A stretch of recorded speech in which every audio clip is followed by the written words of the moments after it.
I will be telling a little bit some initial ideas on endorsement and recognition. I called this input endorsement as an expression of recognition, because recognition can come in very diverse forms. It can come in a verbal form. For example, when you work with colleagues and someone recognizes your skills, and then they acknowledge that you have such skills and they say, oh, you are good at something.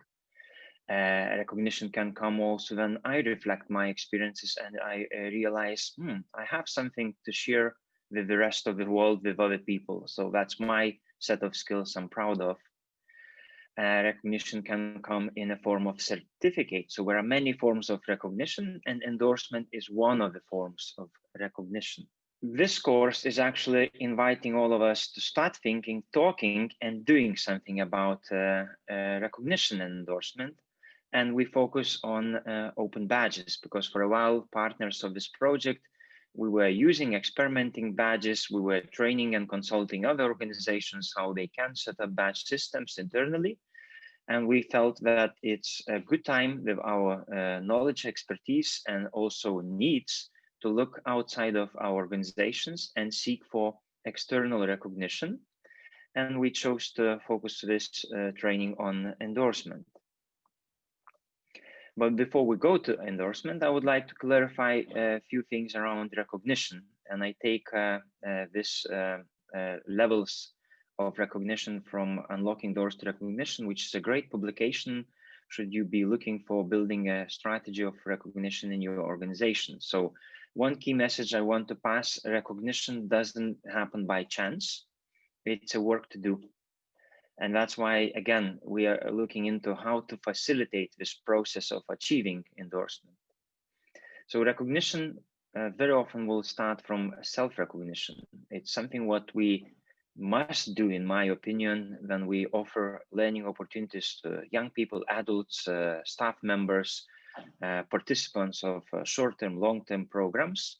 We need to create conditions for them to become aware and be able to self-assess their learning and achievements, experiences. That's the first level to start with. Then very often we claim and say that we need more recognition for the way we work with people. So if we talk about youth work sector, it's a lot we say youth work sector is yet to be recognized itself as valuable sector for society. And very often we talk about social recognition, which means also that social recognition needs to be achieved for outcomes of our program. So whatever people gain from being involved in youth work programs, adult education programs, should be valued by community, by society, by people, networks, and so on. So social recognition. Formal recognition will be another level to be achieved, which is often includes institutions validating learning outcomes through a system of validation, certification. Sometimes accreditation is also involved in this process.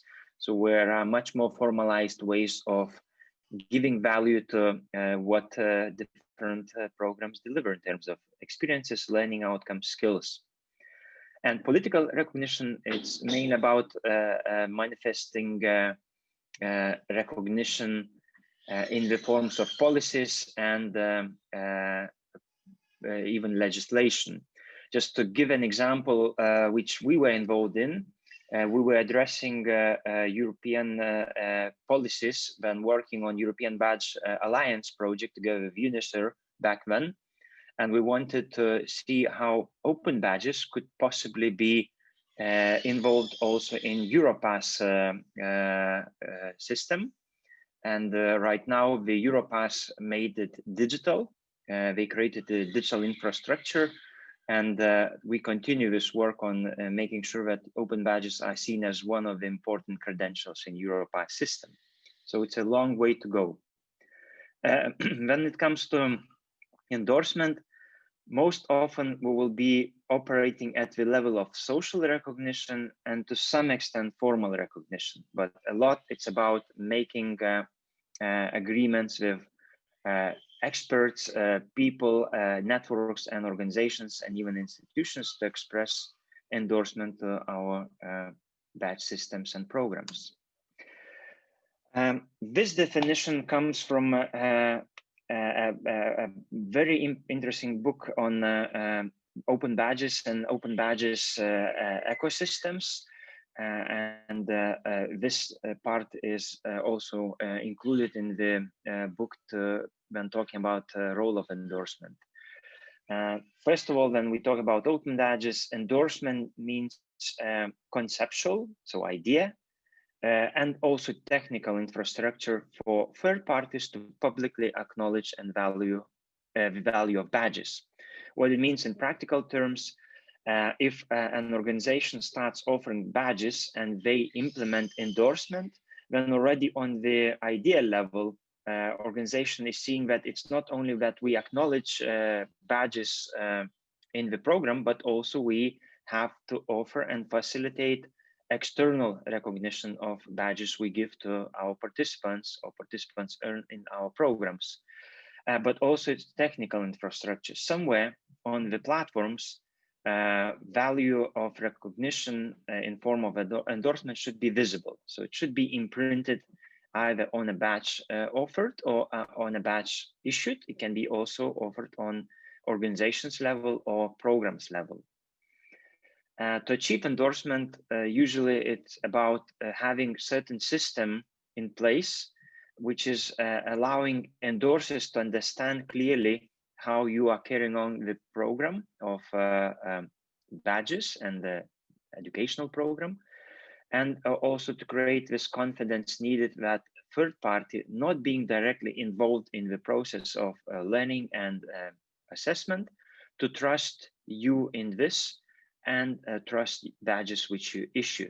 So it's all about trust on many levels. And then just to see the complexity we are entering, I would like to share this visual, which is talking about how value is perceived of a badge.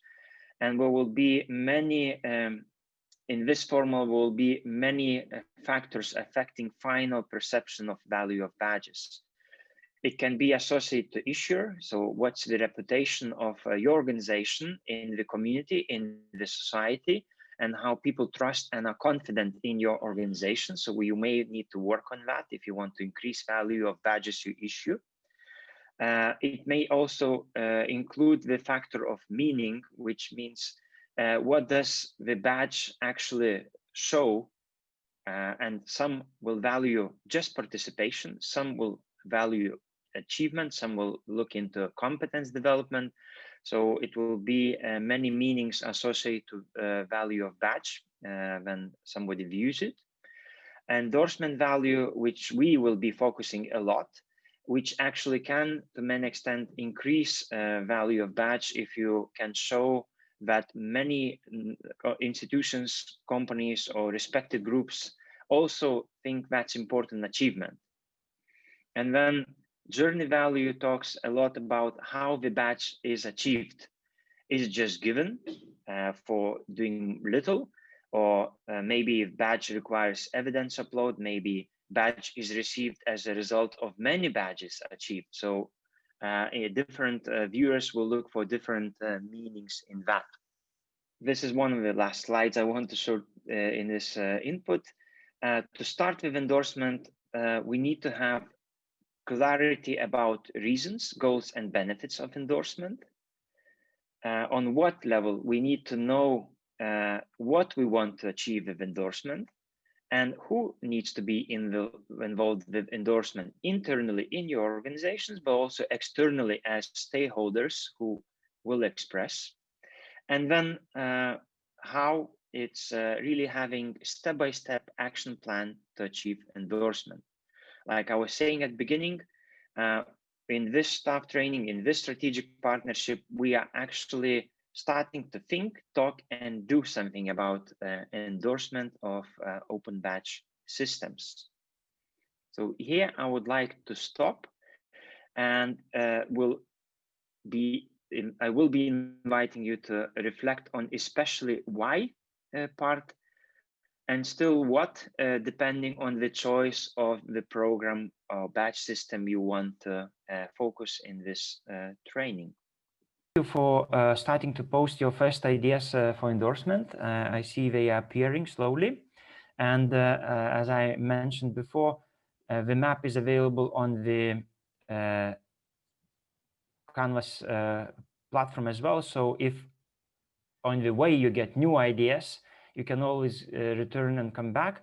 Also, if you want to express either questions or any comments regarding what people chose to focus, you can always post comments on this Padlet. So either you say, oh, I'm interested as well to do something similar, or you have ideas how to support endorsement, that would be more than welcome. So use it as interactive tool.